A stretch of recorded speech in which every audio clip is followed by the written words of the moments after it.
What is it that makes a city more than just a collection of streets and buildings? For Jerusalem, the answer is found in a story that stretches back for millennia.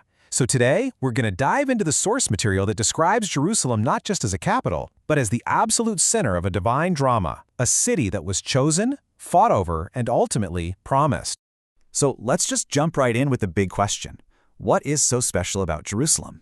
I mean, why do these ancient texts give it all these incredible titles, like Holy City, Beloved, or even the City of the Great King?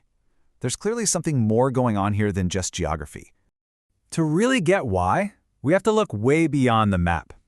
See, from this theological point of view, Jerusalem is the focal point of a divine story, and it's a story that started long before any city walls were ever even built.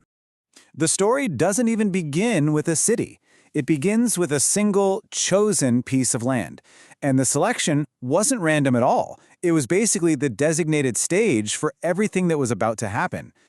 Okay, so check this out. We see the significance of this one spot get built up layer by layer over 1,000 years. It all kicks off around 2000 BCE with Abraham on Mount Moriah. Fast forward 1,000 years, and King David is guided to buy that exact same spot to build an altar. And then his son Solomon builds the first temple right there, creating this incredible, unbroken chain of holiness tied to this one single piece of ground. And this connection is absolutely crucial. The source makes it so clear that the spot where Abraham faced his ultimate test of faith becomes the precise location for the central house of worship. It wasn't just any old hill, it was the hill, divinely marked right from the very beginning. So, once the temple is built, Jerusalem's whole identity solidifies.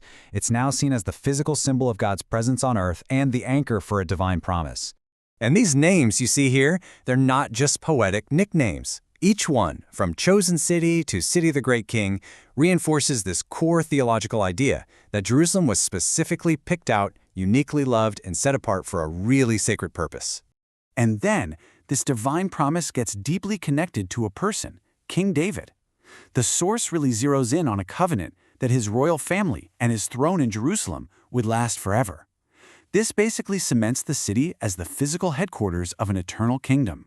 But here's the twist. You'd think being a holy city means peace, right? Well, not exactly. In fact, the source points out that prophecy foretells the complete opposite.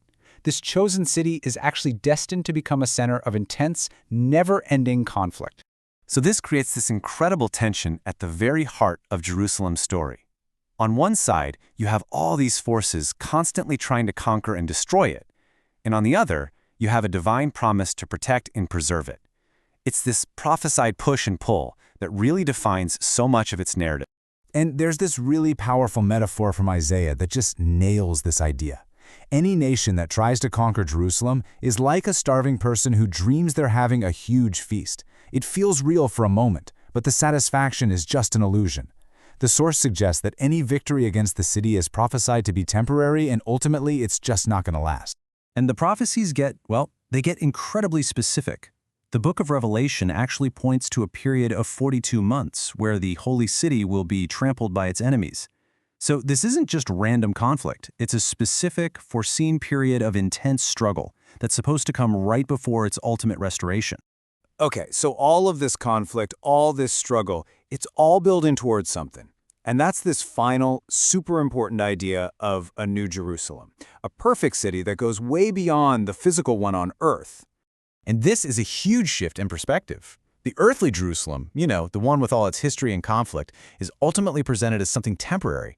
It's a symbol, really, a kind of foreshadowing of the permanent, heavenly reality that is prophesied to come later. So what is this new Jerusalem? Well, it's the ultimate payoff to the whole story. It's not described as something built by people, but as a perfect, holy city descending directly from heaven. It's the fulfillment of all the promises tied to the earthly city, but without any of the conflict or any of the imperfection. And when you hear about the features of this prophesied city, it's pretty mind-blowing. It doesn't need a temple because God's presence is the temple. It doesn't need a sun or a moon because God himself is its light. It's portrayed as the ultimate destination, the final, perfect home for the redeemed. So, when you step back and look at the whole arc, it's pretty amazing, right? The story's trajectory moves from a single, physical coordinate on a map to a universal, spiritual reality that's accessible to believers no matter where they are on earth. Looking at it through this theological lens, you realize Jerusalem's true significance isn't just in its ancient stones or its complicated present. It's found in what the city symbolizes for a prophesied future, an enduring story of faith, of conflict, and, in the end, of ultimate redemption. Which brings us to a final question to think about. Whether you see all of this as history, theology, or just a powerful metaphor, how does knowing this deep, layered story of promise and prophecy change how we see this one city and its role in the world today?